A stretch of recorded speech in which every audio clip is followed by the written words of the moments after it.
D K Shivakumar ಮುಖ್ಯಮಂತ್ರಿ ಆದ್ರೂ ಸರಿಯೇ, ಇಲ್ಲ ರಾಹುಲ್ ಗಾಂಧಿ ಬಂದಿಲ್ಲ ಕರ್ನಾಟಕದಲ್ಲಿ ಮುಖ್ಯಮಂತ್ರಿ ಆದರೂ ಸರಿಯೇ. ಅವರೇನು ಪಾಪಗಳು ಮಾಡಿದ್ದಾರೆ, ಪಾಪದ ಕಡೆ ತುಂಬಾಗಿದೆ ಕರ್ನಾಟಕ ರಾಜ್ಯದಲ್ಲಿ.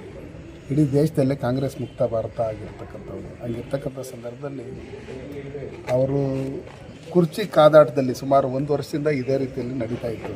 ಕೃಷ್ಣಾರೆಡ್ಡಿ ಅಣ್ಣ ಹೇಳ್ದಂಗೆ ಮುಂದಿನ ದಿನದಲ್ಲೂ ಇವ್ರನ್ನ ಹೆಂಗೆ ಇಳಿಸೋದು ಅನ್ನೋ ಲೆಕ್ಕಾಚಾರದಲ್ಲಿ ಅದನ್ನು ಶುರು ಆಗುತ್ತೆ.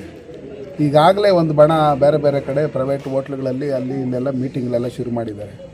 ನಮ್ಗೆ ಯಾವ ಮಂತ್ರಿ ಕೊಡ್ತಾರೆ, ನಮ್ಗೆ ಯಾವ್ದು ಮಂತ್ರಿ ಕೊಡ್ತಾರೆ, ನಮ್ಮ ಫೇವರ್ ಆಗಿರ್ತಕ್ಕಂಥ ನಮ್ಮ ಬಣದವ್ರಿಗೆ ಕೊಡ್ತಾರೆ, ಅವ ಬಣದವ್ರಿಗೆ ಕೊಡ್ತಾರೆ ಅನ್ನೋ ಲೆಕ್ಕಾಚಾರದಲ್ಲಿ ಶುರುವಾಗಿದೆ. ಹಂಗಿರ್ತಕ್ಕಂಥ ಸಂದರ್ಭದಲ್ಲಿ ಅವ್ರು ಏನೇ ಬಂದ್ರೇನು, ಯಾರಿಗೆ ಸುಮಾರು ಒಂದು 10 ಜನ ಕೋಟಿಗಳು ಹೊಲ್ಸ್ಕೊಂಡಿದ್ರು ಮುಖ್ಯಮಂತ್ರಿ ಆಗಬೇಕು ಅಂತೇಳಿ. ಈಗಲೂ ಅದು ಆಗೋವರೆಗೂ ಗ್ಯಾರಂಟಿ ಇಲ್ಲ. ಆದರೂ ನಮಗೇನು ಲಾಸ್ ಏನಿಲ್ಲ. ಬರ್ತಕ್ಕಂಥ ಚುನಾವಣೆಯಲ್ಲಿ ಸುಮಾರು 150ಕ್ಕೂ ಹೆಚ್ಚು ಶಾಸಕರು ನಮ್ಮ NDAಯಲ್ಲಿ ಭಾರತೀಯ ಜನತಾ ಪಾರ್ಟಿ JDSಯಿಂದ ನಾವು 100% ಗೆಲ್ತೀರಿ. ಇನ್ನು ಕರ್ನಾಟಕ ರಾಜ್ಯದಲ್ಲಿ ಕಾಂಗ್ರೆಸ್ ಸರ್ಕಾರ ಬರೋದೇ ಇಲ್ಲ. ಅವ್ರು ಏನೇನು ಭ್ರಷ್ಟಾಚಾರ ಮಾಡಿದ್ದಾರೆ ಅಂತೇಳಿ ಇಡೀ ರಾಜ್ಯದ ಜನತೆಗೆ ಗೊತ್ತಿರೋದ್ರಿಂದ ಇವತ್ತು ಪ್ರತಿಯೊಂದು ಇದರಲ್ಲೂ ಇವ್ರಿಗೇನು ಬಡವರಿಗೆ ಅಕ್ಕಿ ಕೊಡ್ತೀರಿ ಅಂತೇಳಿ ಸನ್ಮಾನ್ಯ ನರೇಂದ್ರ ಮೋದಿಜಿಯವ್ರು ಕೊಡ್ತಾ ಇರ್ತಕ್ಕಂಥ 5 kg ಅಕ್ಕಿ ಬಿಟ್ಟರೆ ಬೇರೆ ಇನ್ನೇನು ಕೊಡ್ತಾ ಇಲ್ಲ. ಕೇಳಿದಾಗ ಸಚಿವರು ಆರ್ಕೆ ಉತ್ತರ ಕೊಡೋಂಥದ್ದು, ಪತ್ರಕರ್ತರ ಮೇಲೆ ಧಮಕಿ ಹಾಕೋಂಥದ್ದು, ಬೇರೆ ಬೇರೆ ರೀತಿಯಲ್ಲಿ ಮಾತಾಡೋಂಥದ್ದು ಇದೆಲ್ಲ ನಡೀತಾ ಇದೆ. ಇದನ್ನೆಲ್ಲ ನೋಡಿದಾಗ ಒಂದೊಂದು ತಾಲೂಕಿನಲ್ಲಿ ಒಂದೊಂದು ವಿಧಾನಸಭಾ ಕ್ಷೇತ್ರದಲ್ಲಿ ಕನಿಷ್ಠ ಪಕ್ಷ ಅಂದ್ರೂ 15,000 ಪಡಿತರ ಚೀಟಿಗಳನ್ನು ಇವರು ರದ್ದು ಮಾಡಿದ್ದಾರೆ.